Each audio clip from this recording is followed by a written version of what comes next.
বন্ধুরা, শুভ সকাল। এখন আমরা আছি বীরভূমের বোদমাটি গ্রাম এলাকায়। তো আমরা এখন যাচ্ছি বাজারের দিকে। এখন সকাল 10টা বাজে, চারিদিকে শুধু কুয়াশা আর কুয়াশা দেখতে পাচ্ছি। জানি না কখন সূর্য উঠবে আজকে। তো আমরা বোদমাটির যে বাজারের মোড়টা আছে, ভজরংতলা মোড়, ওখানে গিয়ে কিছু খাওয়া দাওয়া করবো। তাই অনেকটাই দূরে আমাদের যে থাকার জায়গাটা হয়েছে, সেখান থেকে বাজারটা অনেকটাই দূরে। তো ওখানেই যাচ্ছি হেঁটে হেঁটে, 3 বন্ধু মিলে। আমার সাথে দুটো দাদা আছে, আর কি, বন্ধু না দাদা। তো তোমরা দেখতেই পাচ্ছ এখানকার পরিবেশটা কেমন, চারিদিকে গ্রাম, মানে কি বলবো, সেই পুরনো দিনের গ্রামের মতো। প্রায় আমরা এসে গেছি বাজারের দিকে। দেখতে পাচ্ছ টোটো অটো দাঁড়িয়ে আছে। এখান থেকে যেখানে খুশি যাওয়া যায় এই এলাকার আশেপাশের জায়গাগুলোতে। রাস্তার দুই দিকে ছোট ছোট সব দোকান করা আছে, খাবারের, মুদির দোকান, গ্যারেজ ইত্যাদি ইত্যাদি। এই সেই বজরং মন্দিরটা, মানে যেখানে বজরং মোড় যেটা বলা হয়, এই যে বজরংবলীর মন্দিরটা আছে, ভালোই বড় মন্দিরটা। আমরা এখানে ঘুরেছিলাম একদিন,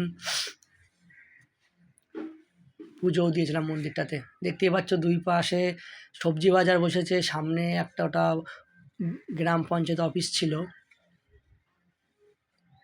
এখন চারিদিকে টোটো অটো দাঁড়িয়েছে, এটাই মেন মোড়টা, বাজারটা, দুই দিকে বাজার বসেছে, ছোট ছোট দোকান আছে।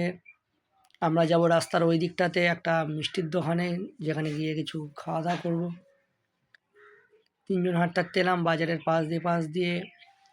সবজির দোকানটা বেশি, এখানে সবজিগুলো একদম পিওর মনে হচ্ছে, মানে কোনো ভেজাল নেই। গ্রামের সবজি তো তোমরা বুঝতেই পারছো।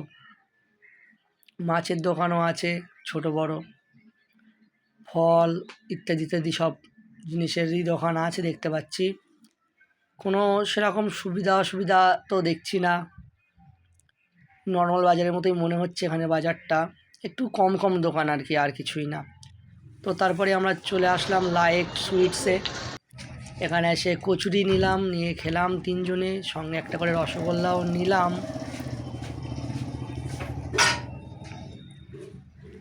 তোমাদের ভিডিওটা যদি ভালো লেগে থাকে তাহলে একটা লাইক করে দিও আর শেয়ার করে দিও। আর কেমন লাগলো জায়গাটা অবশ্যই জানিও। অনেকটা এনজয় করলাম আমরা বীরভূমে।